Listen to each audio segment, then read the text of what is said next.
He used to sleep under a broken bridge where the cold air never really stopped moving. At night, the wind would slide across the concrete like it owned the place, and he would curl up tighter, pulling his thin jacket closer, pretending it was enough. People passed above him every day without noticing, their footsteps echoing faintly, their lives moving forward, while his stayed stuck between survival and a dream that felt too big for someone like him. But even then, when everything around him said this is all you get, he held on to one idea. One day he would buy his own computer. It didn't start as a clear goal. At first it was just curiosity. He would stand outside electronics shops, staring through glass windows at glowing screens, watching colors move, watching people type like they were controlling something powerful. He didn't fully understand what a computer could do, but he knew one thing: it meant access. Access to knowledge, to opportunity, to a world beyond the streets he knew too well. And that feeling stayed with him. Days were long. He did small jobs, carrying bags, cleaning tables at roadside stalls, sometimes helping mechanics just to earn a few coins. Most of what he earned went into food, because hunger doesn't wait. But slowly, very slowly, he started saving. At first it was nothing more than a few rupees hidden carefully, but to him, it was proof that progress was possible. People around him didn't take his dreams seriously. Some laughed when he mentioned it. Others told him to focus on reality. A computer, they would say, you need a proper place to sleep first. And they weren't wrong. From the outside, his priorities didn't make sense. But what they didn't see was that for him, the computer wasn't just a machine, it was a way out. Nights under the bridge were the hardest. The ground was rough, the noise never fully disappeared, and there was always a sense of uncertainty. But those nights also became his thinking time. He would imagine what it would be like to sit in front of a screen, to learn things, to maybe even earn money one day without depending on random labor. That vision kept him going. Over time, he became more disciplined. He started tracking every rupee in his head. If he earned 10, he forced himself to save at least one. Didn't sound like much, but consistency changed everything. Weeks turned into months, and the small savings began to grow. It was slow, frustrating, and sometimes it felt pointless, especially when unexpected problems wiped out what he had saved. But he didn't stop.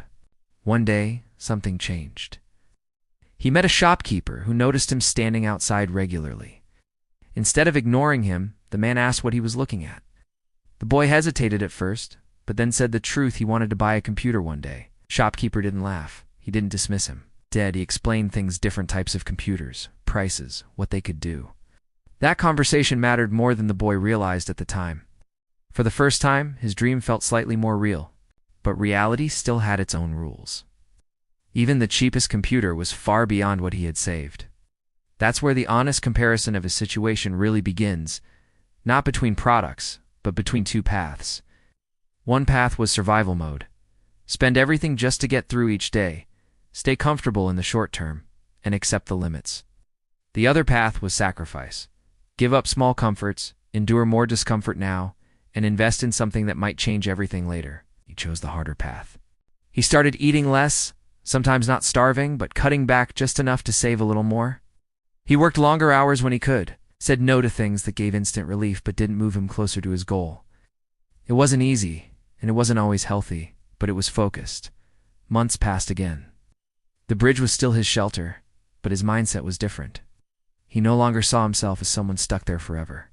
He saw himself as someone passing through. Eventually, he reached a point where his savings were significant for him, but still not enough.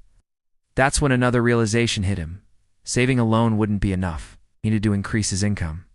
That idea pushed him to learn from wherever he could. He watched people work, observed skills, asked questions when he got the chance. Even without a computer, he was learning. Then came the turning point. The same shopkeeper he had spoken to before offered him a deal. It wasn't charity. It was a chance. The boy could work part-time at the shop, cleaning, organizing, helping customers, and in return, he would get paid a little more consistently. More importantly, he would be around computers every day. That environment changed everything. He started understanding things faster. He learned basic operations just by watching.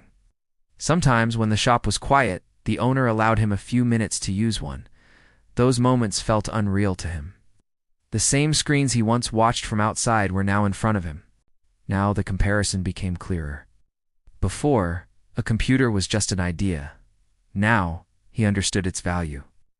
It wasn't just about owning one, it was about what it could help him do. He saw how people used computers for work, communication, and learning. He realized that this wasn't just a luxury, it was a tool. That realization strengthened his resolve. He worked harder than before. Every extra rupee went into his savings, kept reminding himself why he started. Finally, after a long period of effort, he reached his goal. It wasn't a high-end computer. It wasn't new or powerful. It was a simple, used machine. But to him, it was everything. The day he bought it, he didn't celebrate loudly. There were no big announcements, but inside something shifted. He no longer felt like someone waiting for a chance. He felt like someone who had created one. The first night he had the computer, he didn't sleep much. Not because of discomfort this time, but because of excitement. Explored everything he could. He made mistakes, learned slowly, and kept going. It wasn't instant success. In fact, the real work had just begun. This is where another honest comparison matters, the difference between having a tool and knowing how to use it. Many people think buying something is the hard part. But in reality, using it effectively is a completely different challenge. The boy understood this quickly. He started with basics, typing simple software, then slowly moving toward skills that could actually help him earn. It took time.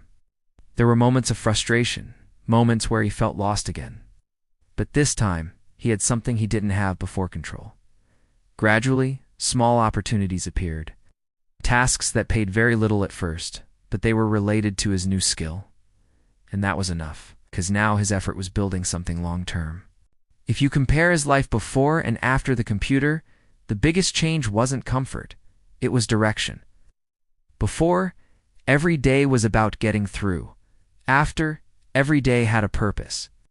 People who once doubted him started noticing. It's not because he suddenly became rich or successful, but because he was consistent. He had moved from dreaming to doing. But it's important to be honest here. The story isn't just about inspiration. It's about trade-offs. He sacrificed comfort, time, and sometimes even basic needs to reach that point. Not everyone can or should follow the same path in the same way. What worked for him came with its own cost. At the same time, it shows something real. Change doesn't always come from big, dramatic moments. Sometimes it comes from small decisions repeated over and over again.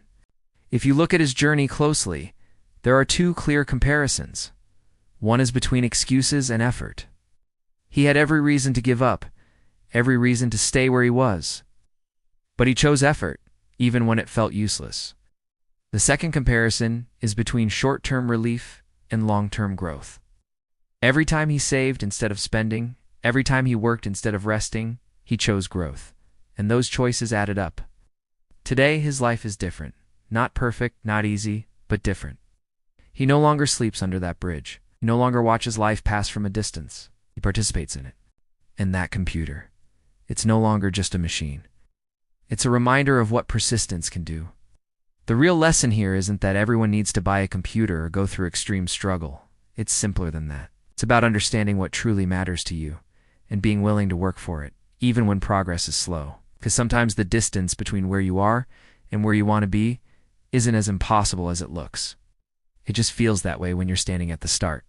And sometimes all it takes is one clear goal, one consistent effort, and the willingness to keep going even if your journey begins under a bridge.